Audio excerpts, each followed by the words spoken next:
O anseio é a força motriz que nos direciona às disciplinas espirituais. O desejo de conhecer mais a Deus, de ir mais profundo na revelação de quem Ele é, de sair da superfície e do ordinário quando você quer ir além do culto de domingo. Tudo isso te leva em direção às chamadas disciplinas espirituais. Temos hoje em dia muitas facilitações graças às diversas tecnologias. Para matar a fome existe o delivery ou o micro-ondas, para se comunicar com alguém os celulares e as redes sociais, para o emagrecimento diversos medicamentos ou dietas milagrosas. São diversos atalhos e estamos tão acostumados a eles que pensamos que eles podem existir em todos os aspectos de nossas vidas. Em alguns casos, eles podem até funcionar, mas quando o assunto é conhecer o coração de Deus e crescer na intimidade com Ele, a antiga e conhecida técnica de joelho no chão ainda é o único caminho. Existem lugares em Deus que somente o jejum e a oração podem te levar. As disciplinas espirituais são o caminho que Deus usa para nos transformar. O ato em si não é transformador, mas ele nos leva a um lugar de esvaziamento de nós mesmos e de fé no qual Deus começa a operar dentro de nós. Deus não busca acepção de pessoas, mas faz acepção de atitudes. Quem busca mais a Deus recebe mais de Deus. Quem planta mais em Deus, colhe mais de Deus. Quem se lança sobre Ele anda sobre as águas.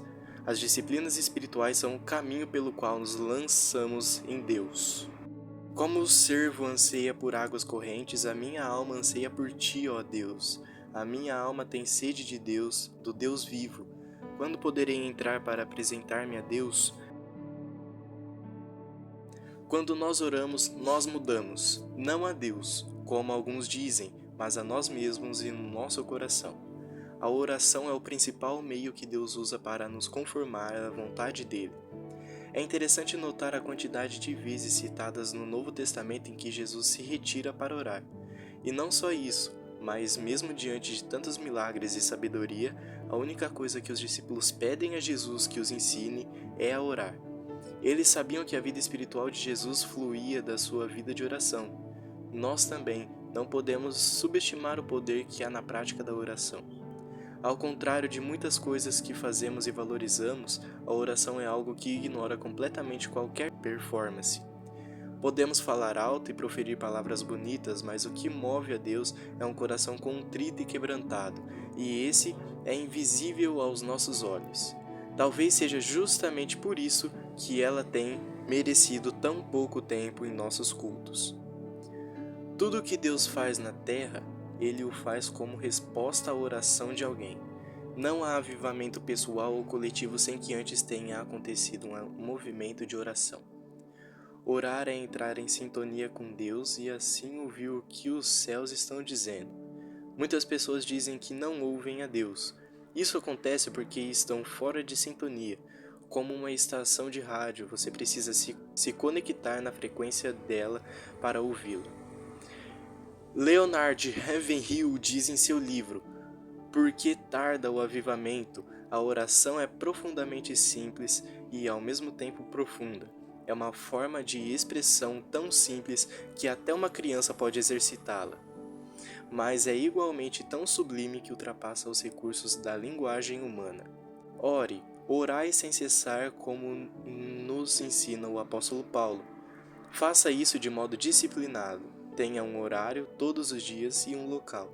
Não se afaste desse compromisso com Deus e veja o seu coração e sua mente serem transformados.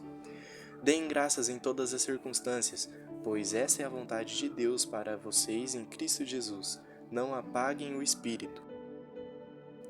Muitas pessoas questionam sobre a importância do jejum, uma vez que não há um mandamento direto sobre ele.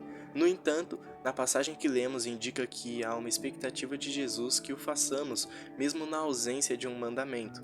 Em Mateus 6,16, ao falar sobre o jejum, Jesus diz: Quando jejuarem e não se jejuarem. Quando ele está partindo do pressuposto que seus discípulos, seus seguidores, aqueles que o amam, irão jejuar. Portanto, há uma expectativa dos céus quanto ao jejum.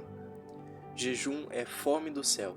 É abrir mão de uma satisfação terrena em prol de uma intimidade maior com Deus.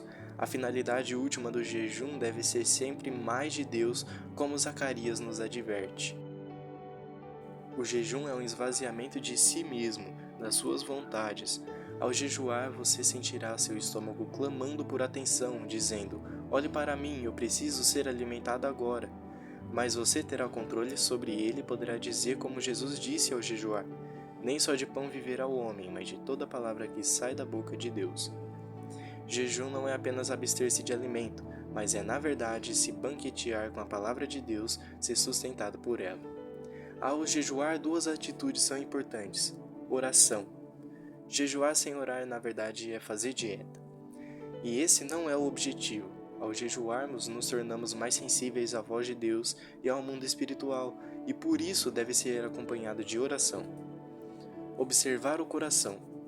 Exteriormente você continuará fazendo suas funções do dia a dia normalmente, mas internamente uma transformação e uma fome maior por Deus estará acontecendo. Quando jejuarem, não mostrem uma aparência triste como os hipócritas, pois eles mudam a aparência do rosto a fim de que os outros vejam que eles estão jejuando. Em verdade, lhes digo que eles já receberam a sua plena recompensa. No entanto, quando você jejuar, unja a cabeça e lave o rosto, para que não pareça aos outros que você está jejuando, mas apenas a seu Pai que vem em secreto, e seu Pai que vem em secreto o recompensará.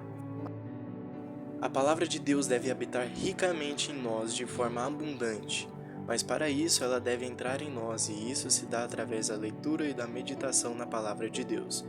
Muitas pessoas dizem não gostar de ler e usam isso como desculpa para se afastarem da prática da leitura bíblica. Mas essa é uma grande atitude que não combina mais com o crente, uma vez que a leitura, o livro, foi a forma que Deus escolheu para nos entregar a sua palavra. O apóstolo Paulo também adverte a Timóteo ao dizer: "Aplica-te à leitura", em 1 Timóteo 4,13. Para que a palavra de Deus habite ricamente em nossas vidas, precisamos aprender a ler a Bíblia.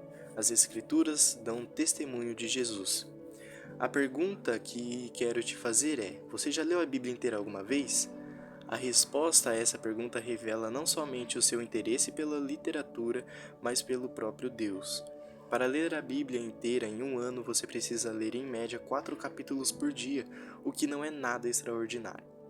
Para sermos sustentados pela palavra de Deus, precisamos conhecer a palavra de Deus. Jesus também nos diz em João 8,32 que o conhecimento da verdade nos libertará. Não a verdade simplesmente, mas o conhecimento da palavra. Conhecer a palavra nos transforma, conhecer a palavra nos liberta e conhecer a palavra nos torna íntimos de Deus. Conquiste esse hábito, separe um horário do seu dia e um lugar para que você possa ler a Bíblia e ser transformado por ela. Pois a palavra de Deus é viva, eficaz e mais afiada que espada de 2 gumes. Ela penetra a ponto de dividir alma e espírito, juntas e medulas, e é apta para julgar os pensamentos e as intenções do coração. Devemos praticar essas disciplinas espirituais todos os dias de nossas vidas para que possamos resistir ao dia mau e estar cada vez mais semelhantes a Cristo.